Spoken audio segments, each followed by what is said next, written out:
Now for the last presentation, last but not least, the presentation is Towards Rational Drug Design with AlphaFold 3.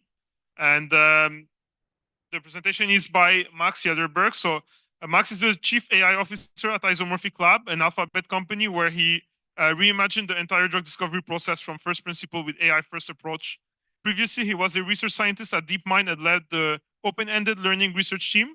Prior to that, he co-founded Vision Factory, which was acquired by Google in 2014, and completed his PhD in Visual Geometry Group at University of Oxford with Professor Andrew Zisserman and Professor Andrea Vedaldi.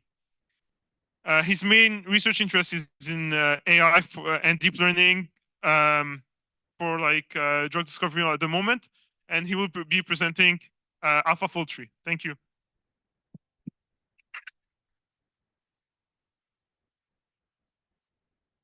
Great, thank you so much. It's such a pleasure to be here.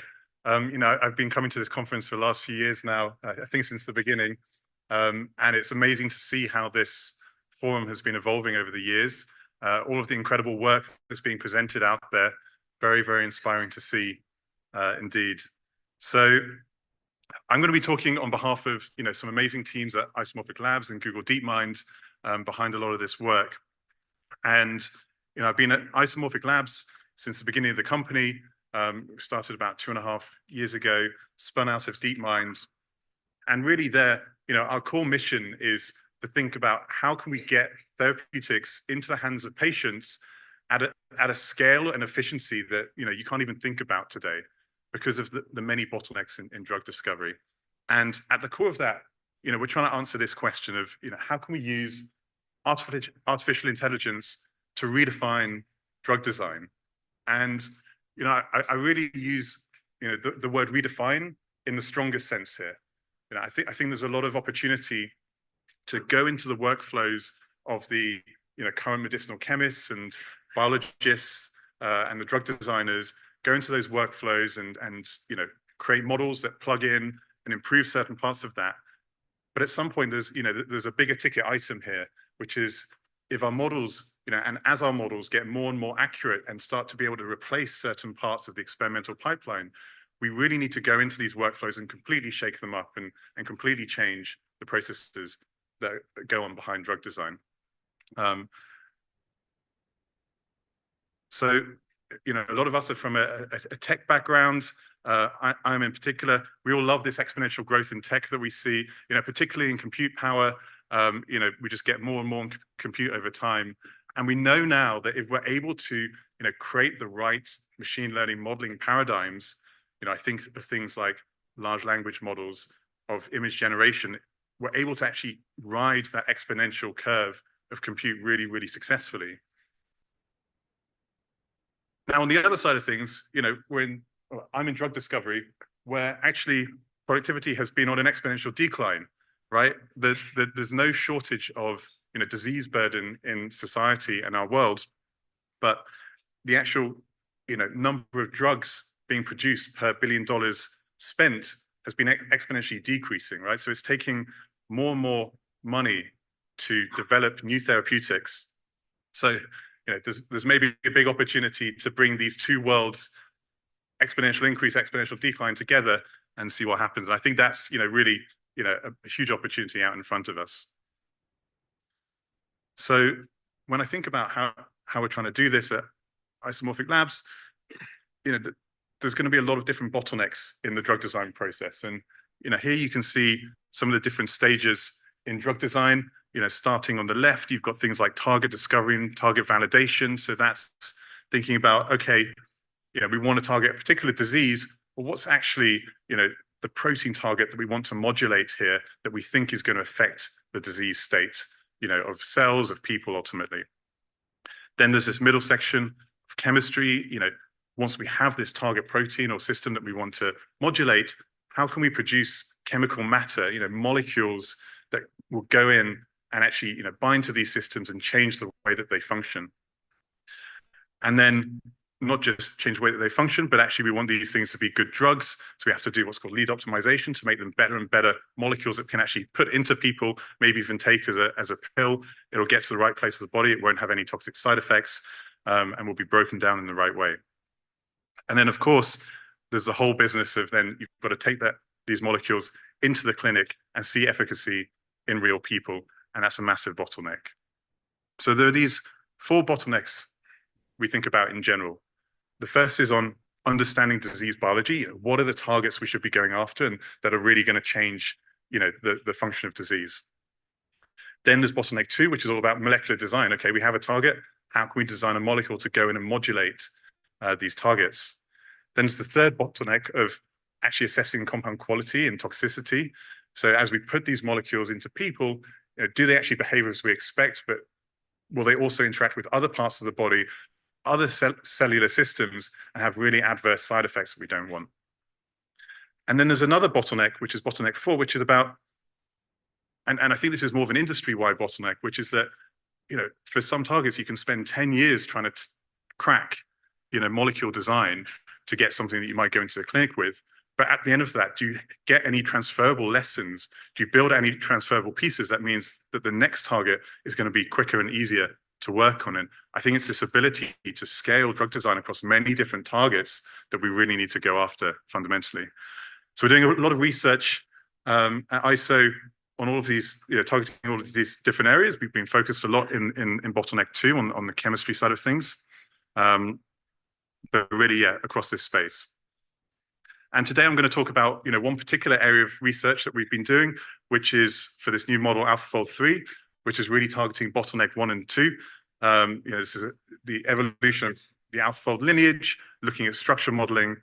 And this model, first for bottleneck 1, allows us to understand much more about how, the proteins and molecules implicated in disease interact within the cell. And then this crucially gives us clues, gives our medicinal chemists clues into how, these molecular machines function, and therefore how we can go and modulate them.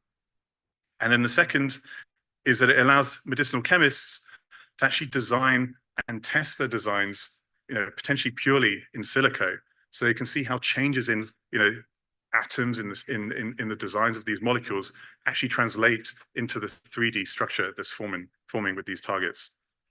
And ultimately, we believe that if we're able to do, understand this biology better, if we're able to design better compounds, this will translate into higher success rate into the clinic and faster, more scalable drug design, which is ultimately better for patients.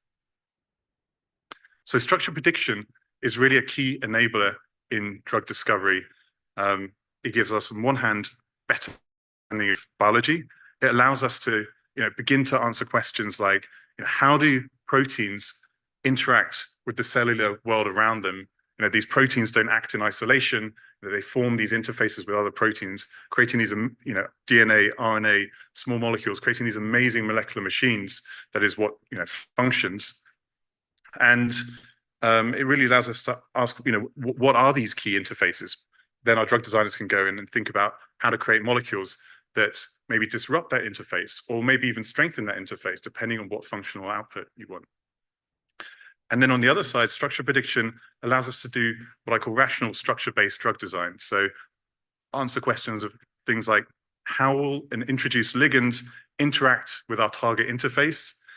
How will changes in that design change the way this ligand physically interacts? So you can see this really nice example of, you start out with a small starting ligand, and you might want to grow this ligand into this pocket. And if you had a notion of structure for each change, you can imagine that your chemist is able to do this in a much more rational manner. And so our latest model, AlphaFold 3, is really, the next step in structure prediction for us. This is joint work from some amazing colleagues across Isomorphic Labs and Google DeepMind. We published this a couple of weeks ago in Nature. It's a single model that can predict the structure of proteins in complex with other proteins, but also DNA, RNA, small molecules, also things like ions and post-translational modifications. You can see some of the amazing structures that it produces in this video.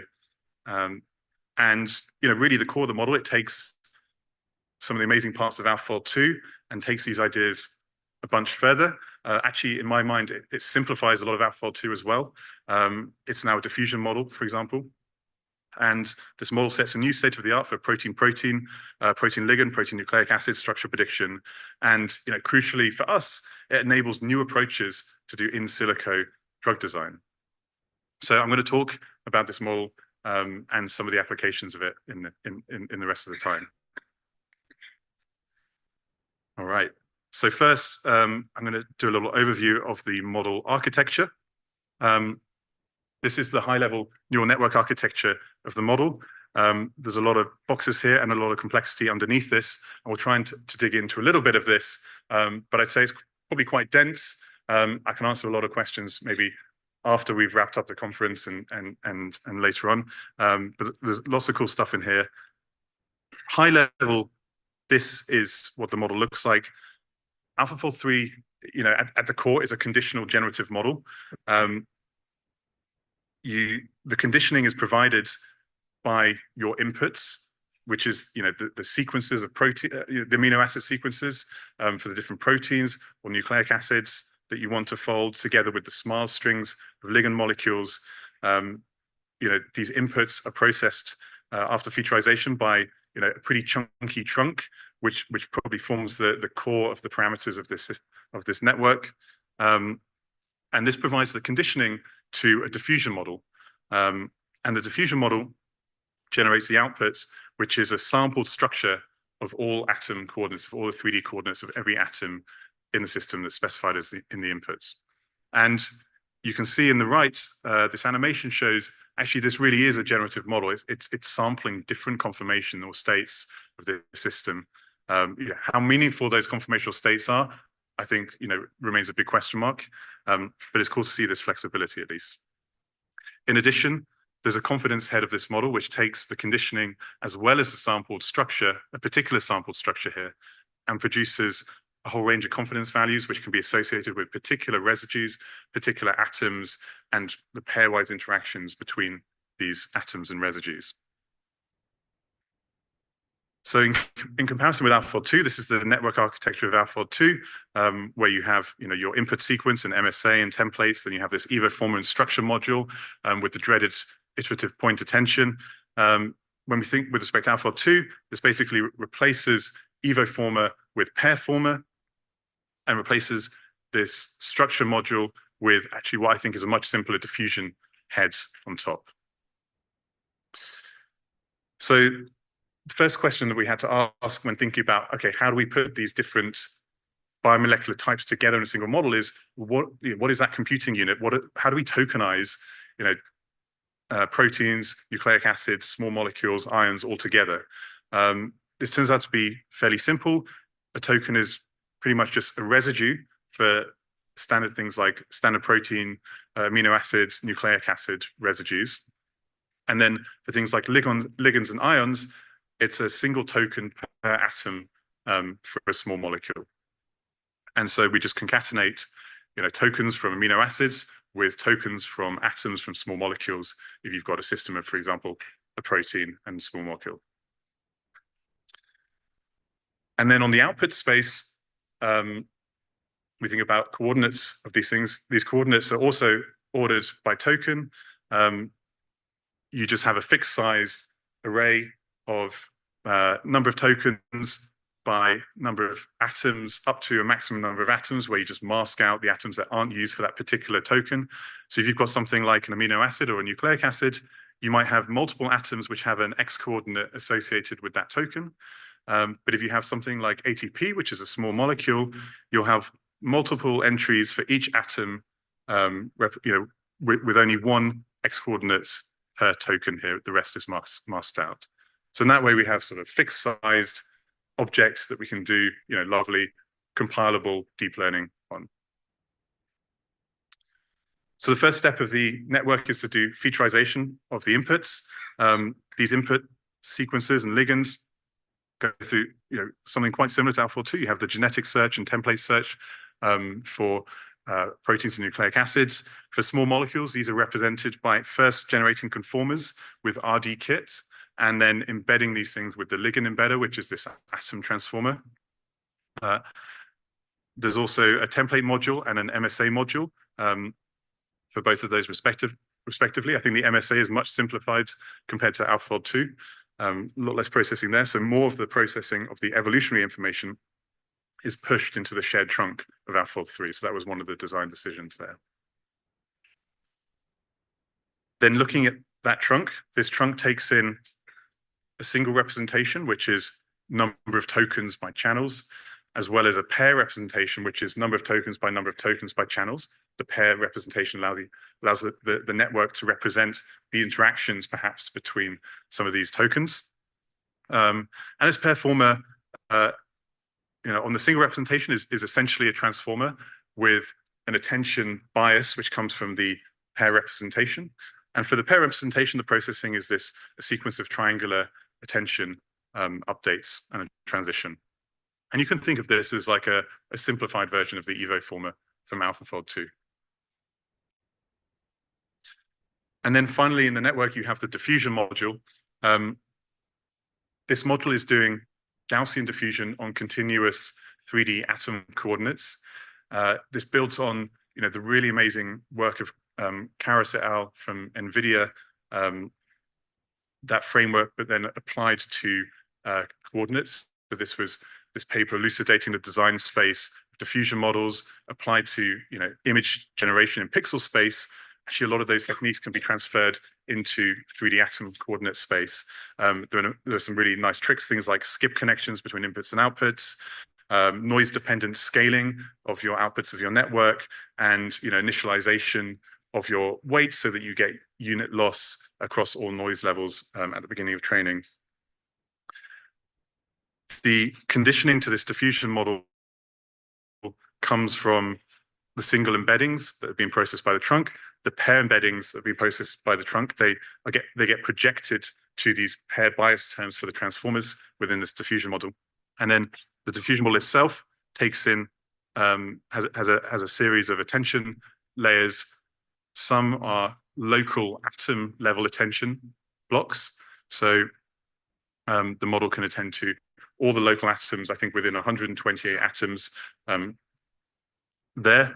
There's no split by chain here. So, you can actually attend, if you're in the local sequence vicinity between a small molecule and a protein, you'll be attending across atoms across these two chains. And then there's a whole, 24 blocks of global attention on the token level, followed by, again, going back to atom level attention. So it's almost a little bit like a hierarchical attention network here. So you have the noisy atom coordinates as input, the conditioning from your trunk, and then the denoise atom coordinates as the output. There's actually no equivariance built in to this model, which disappointed some people, but I would say there's a lot of equivariance actually built into the training process, which is, through data augmentation here. And then in terms of the losses in this space, for diffusion, you have the mean squared error on atom coordinates, as you would expect. Here, you align the ground truth structure with your predicted structure. There's actually an extra loss that gets added in during fine-tuning to add extra weight to bonded ligands. And there's also a smooth LDDT loss. LDDT is one of the metrics that we're trying to optimize here for structure generation. And we create a smooth version which can be backpropped through. These are all added up and then scaled by your noise levels. So now I'll dig into the training details of this. So here's a little schematic of the full training loop of the model. Again, you have the network trunk here, which is takes the input and creates these conditioning vectors. You've got your diffusion module here. During training, for each input, we actually create a little mini batch of diffusion samples. So these are 48 different samples at completely different noise levels, all using the same conditioning and all trying to be denoised at the same time. There's the loss I talked about. This loss comes from the ground truth.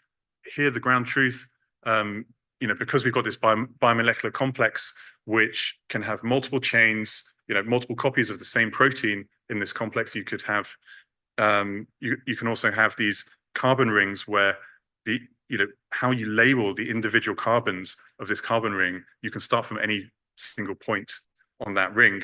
There's quite a few symmetries and permutations that need to be resolved So you sort of do that little search before you apply your loss function at the end, so you get the minimum loss out. There's also the confidence module, which is trained. This confidence module has to take in a structure. So at training time, there's a little mini rollout that happens, just 20 iterations of diffusion, 20 diffusion iterations that happens to create a rough structure that's fed into the confidence module, where we can apply our losses to predict things like LDDT. So there's a predicted LDDT looking at local structure at the atom level. There's sort of a matrix predicted distance error, which is the predicted distance between tokens I and j, and the error in that. And then the predicted aligned error, which is after you've aligned on a particular token, the error of the distance between two tokens.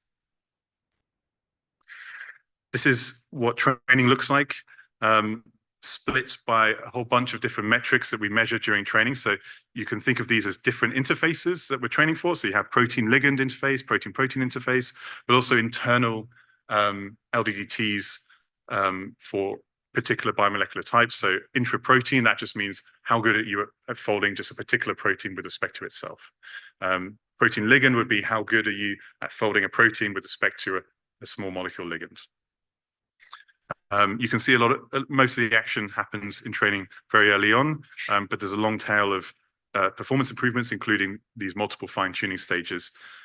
The initial training takes about 10 days, and the fine-tuning stages add things like increasing the crop size from 384 tokens to 640, then 768, adding this polymer ligand bond loss that I mentioned in the diffusion section.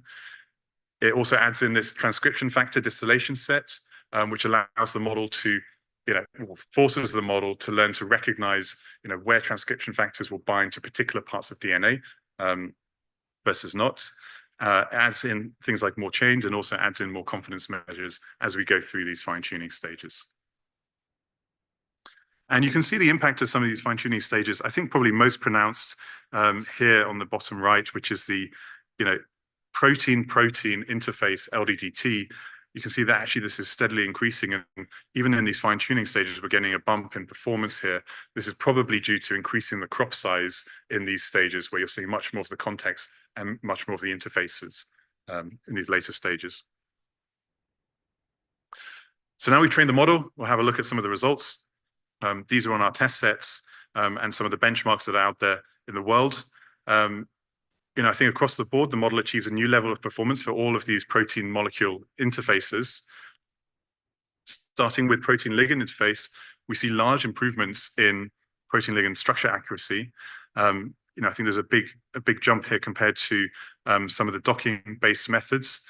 I think critical to this method is it doesn't actually require any ground truth protein templates to dock against, so you don't need a ground truth structure here.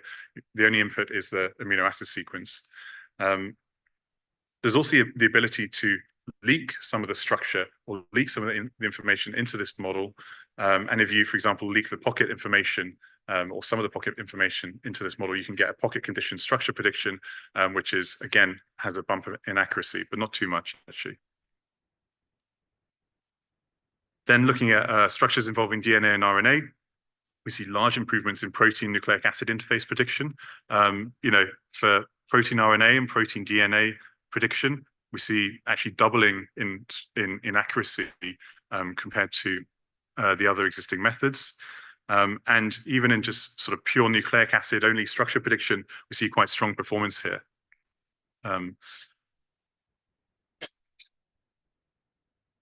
This model is also able to handle covalent modifications. So this can crop in with things like post-translational modifications.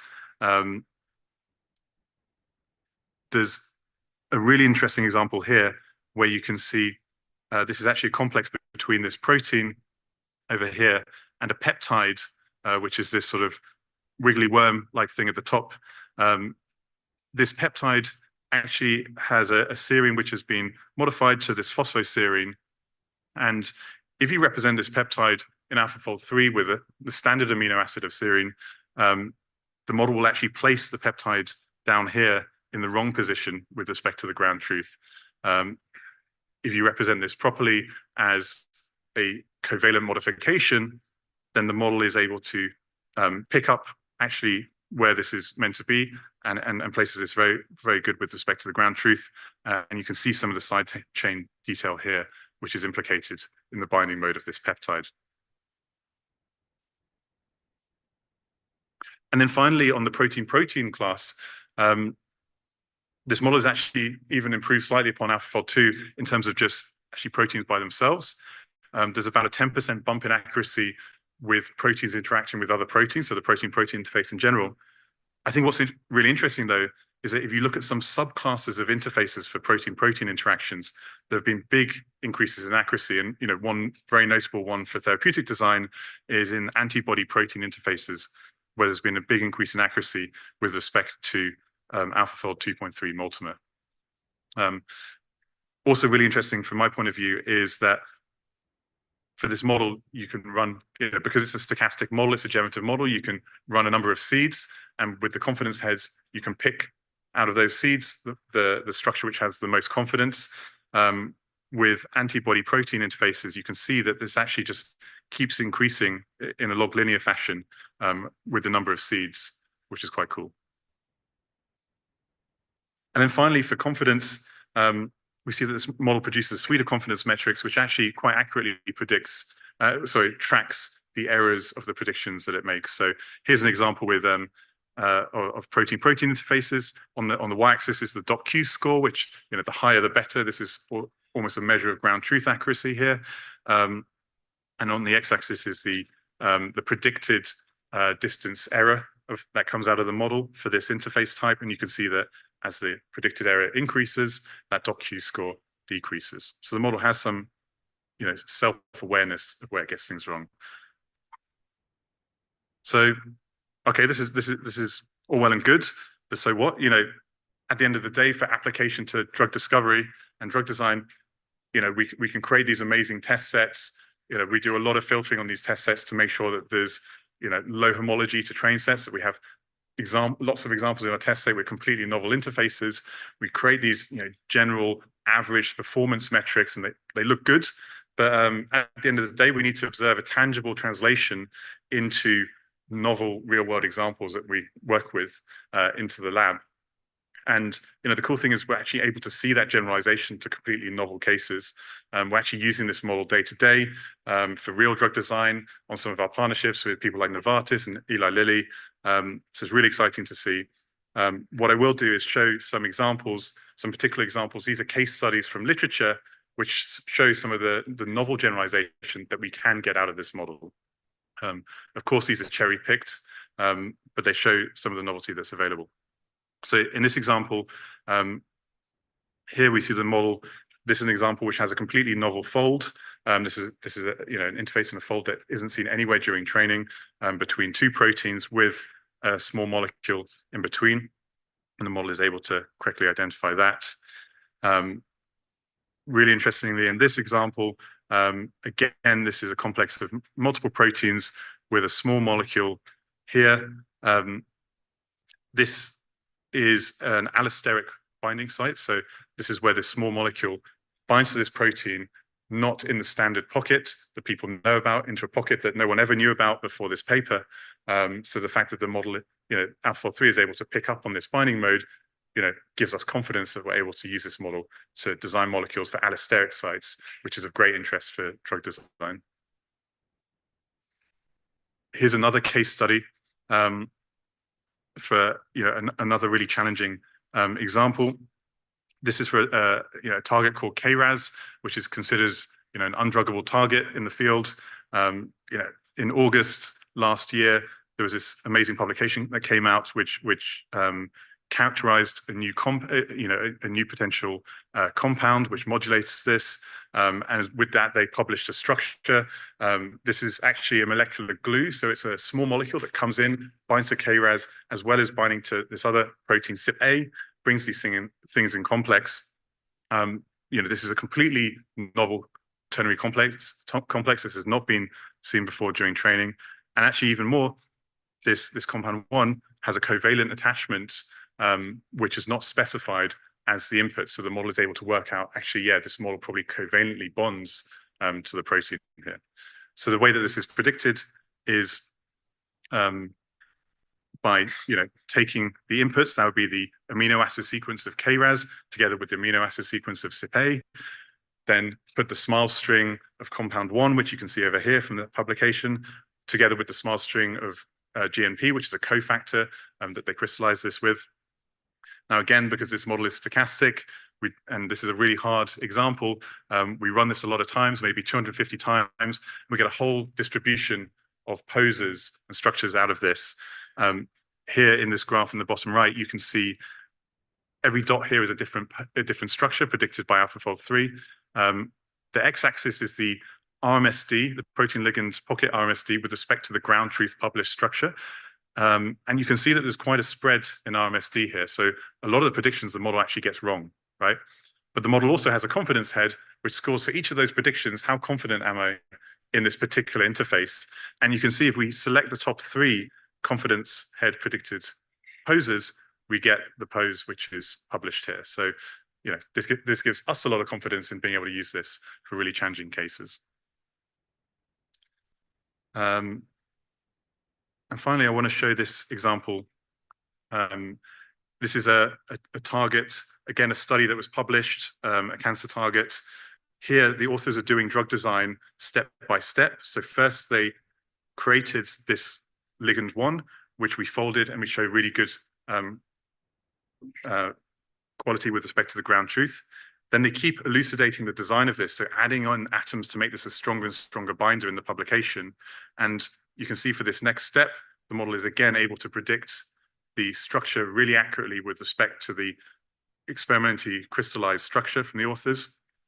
And then there's another iteration of design that happens. And again, the model is able to correctly pick up on some of the subtle changes here as we go through this design process. So again, this is a little bit emblematic of how we're using this model. We can use this iteratively for structure-based drug design.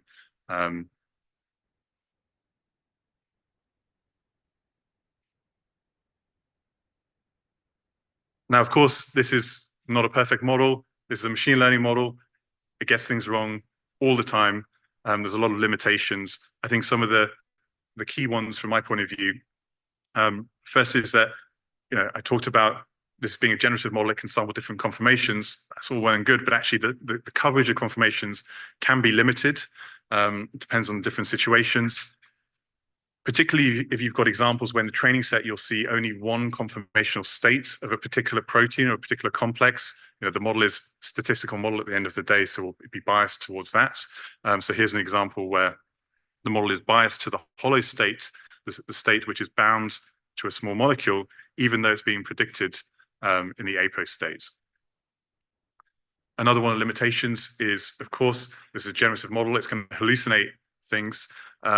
And annoyingly, with AlphaFold 3, when it hallucinates things, it still tries to make nice secondary structure or plausible structures. So here you can see the AlphaFold 3 prediction for this protein.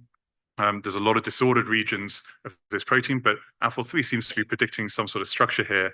It has labeled this as orange, which is low confidence, but compare this to AlphaFold 2, where it's quite clear that this is a disordered structure. And this is one of the limitations. Now, we're trying to mitigate that by actually doing distillation of the AlphaFold 2 disordered regions into AlphaFold 3, which does mitigate this somewhat, but not perfectly.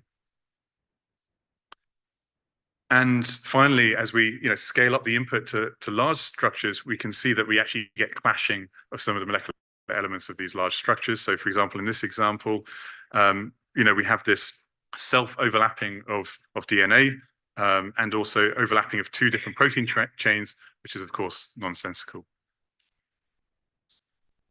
So where, next for us?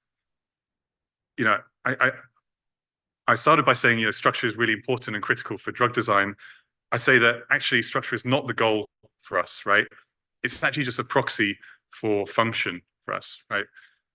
Structure helps chemists rationalize drug designs through the interactions that are being made with these proteins and these systems. But really, at the end of the day, what we want to do when we're designing a drug is actually modulate the function of these proteins in a cell, right? So for me, the big question is, well, how do we move towards models that actually predict function and predict modulation of function rather than just static structure? So, I think it's an open question for us, like, what are other good proxies? Could it be things like modeling the change in structural state with respect to designs rather than the absolute state? Is it things like modeling dynamics of the system rather than the crystallized, idealized forms of these systems? Also, understanding the change in the wider cellular interactions that occur when a particular biomolecular system is changed in a particular way. Ultimately, at the end of the day, we want this hypothesis generation tool. It's all about change. If we make a change to the system, what effect does this have? Not just on the structure, but actually on the function. And ultimately, how do we move towards seeing this on a cellular level? I think it was really amazing to see the talk on all the imaging work. And as we think about introducing small molecules into that imaging pipeline, we're going to start seeing that change on the imaging level. Can we start connecting these dots a little bit? I think there's a real opportunity here. I'm also highlighting this work, amazing piece of work from Google DeepMind on alpha missense, which again starts to look at this using structure, and you can see how the change in particular residues affects not only the structure but also the pathogenicity of that mutation. Great. So just to wrap up, I want to emphasize that there really is an amazing potential here to apply machine learning to have tangible impact today on drug design. We're seeing that day to day. Understanding biomolecular structure is a key tool to help us do this. It helps us learn how our molecular machines may work, and helps us rationally develop modulators, i.e. drugs, to change their behavior. We developed AlphaFold 3 to expand the breadth and the accuracy of biomolecular structures that we're able to predict. This is primarily by being able to tokenize all of these different biomolecules into a common format, diffusion modeling of the 3D coordinates for generation, and then training on all of PDB. We're seeing great performance on general benchmarks. Also, critically, we're seeing really interesting performance on therapeutically relevant novel cases. And this allows us to incorporate AlphaFold 3 and models like this for day-to-day drug design. And I just want to finish by saying it's really exciting to see how we, machine learning researchers, actually have the potential to move the needle forwards in our ability to understand and modulate biology. So I'm just fascinated to see how this field progresses, over the next 5 years. I think it's going to be like night and day as we make these sort of advancements together. Yeah, thank you.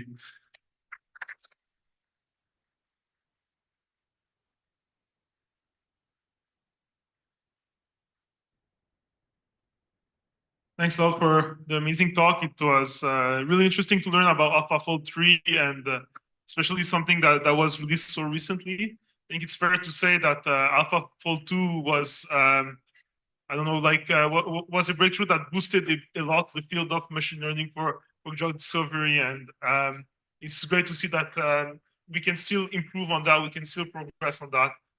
But that there are other steps that are required to make everything work. So it was a great presentation, and if there are people who want to ask questions, yeah, a lot of enthusiasm from our side. So, if you think before AlphaFold, what people were doing to combine evolutionary and physics was like a two-step process. And from the MSA, they estimate coevolution to predict contacts, and the contacts go into a physical optimization. AlphaFold 2 almost looked a little like that. AlphaFold 3, as you pointed out, the MSA embedding is tiny.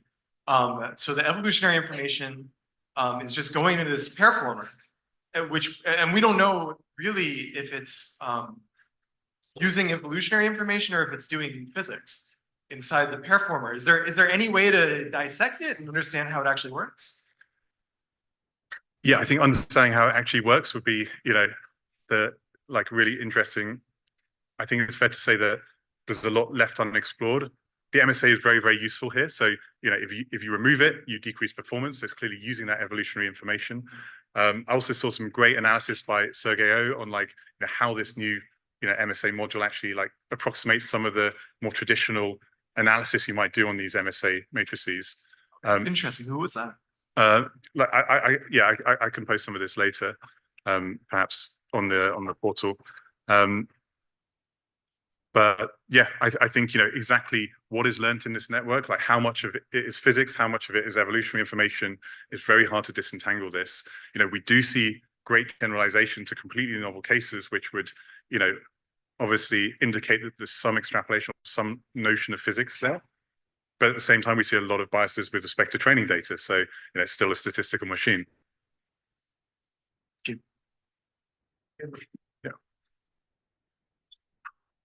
Thank you so much for the great talk. I was wondering how much data augmentation went in removing equivariance from the whole training process. Yeah, so when I say data augmentation, that basically means that when you're doing diffusion, you sort of randomly rotate and translate your complex. That's it. It's nothing too crazy. You just do that for every single sample. As I mentioned, in every forward-backwards pass, you actually have this mini batch of diffusion model samples where you have an extra 48 different, random rotations and translations, all at different noise levels, which get processed simultaneously, and the loss is applied and backdropped into the conditioning module, into the trunk. So it's just that random rotation and translation that gives it the equivariance in that SE3 sense. Yeah. And do you need to do that at inference time? At inference time, you would also randomly rotate. That's part of what the seed will control. Okay, and what was your thought process about removing equivariance from it, given all the previous work about like how equivariance make training more data efficient and also inference more data efficient and all that? Yeah, I think this is purely empirically driven, right? So what works best was this model which without equivariance. I'd say, the recurrent message that we need to take to heart with deep learning again and again is, when, neural network modules and layers which allow you to scale the depth and the size and the number of parameters when you're in that, information rich and information dense regime that I think we are in structure modeling, those are the things that end up winning out. Now, I'm sure there's an equivariant version that might do a little bit better as well. But yeah. Thank you so much. Thank you for this clear explanation of the AlphaFold free. I'm curious about the evaluation. So I like the use cases you mentioned. And I think for any machine learning model, it's important to actually evaluate the real scenarios. So do those use cases include any wet lab experiments? So the use case you mentioned, or maybe the other ones that are based on AlphaFold 3. Yeah, so here the wet lab experiment is actually, crystallography, X-ray crystallography, which can take, a long time to get that full structure. Now, maybe you can maybe verify a structure in a cheaper manner with, there's a bunch of techniques to actually verify, whether you have an interface correctly predicted or not, but not get the full structure. So you could think about maybe doing that to experimentally verify in a cheaper way. But to get the full structure, it's still something like X-ray crystallography or cryo-EM, which can take a long time. Yeah. Oh, well, I was thinking about a ligand protein interactions and actually maybe measuring some binding affinity. These kind of things have they been done? Yeah, so you can think about if you're using this model for drug design, Yes. You might make, you have this predicted structure, of something that binds, you make some changes as a medicinal chemist that you think, will create new interactions. You send that new molecule off to the lab, you get it back, and the binding affinity is increased. Okay, maybe that confirms your hypothesis, you're making these interactions, but it doesn't, you can't conclude that, I guess. Yeah. I see. Well, thank you. That's clear. Thanks for the talk. Really, really exciting stuff. I was mostly wondering, I'm under the impression that you did a very, I guess, extensive analysis of protein ligand binding with hostbusters. And I was wondering if you could speak a little bit about the failure modes. So if most of among the examples that failed, was it more of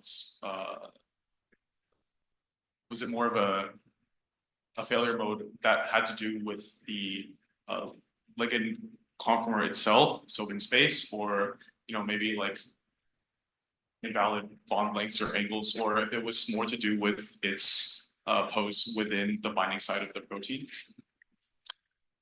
Yeah, so I think there's a few different failure modes that we see.